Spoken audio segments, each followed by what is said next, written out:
કાષ્ટમાં અગ્નિ છે જ.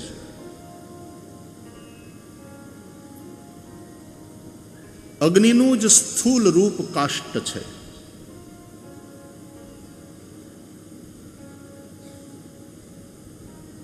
દૂધમાં ઘી છે જ.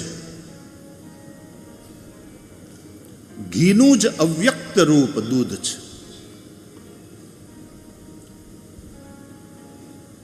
એ જ રીતે પરમાત્મા સર્વત્ર છે, સર્વદા છે.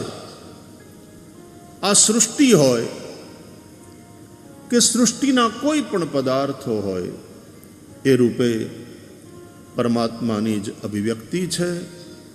પણ વાત એમ છે કે કાષ્ટમાં અગ્નિ હોવા છતાં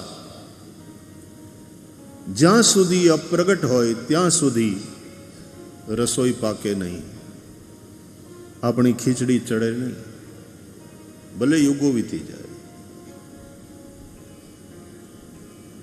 દૂધમાં ઘી છે તે હકીકત છે, પરંતુ દૂધે દીવો ન બળે એ પણ હકીકત છે.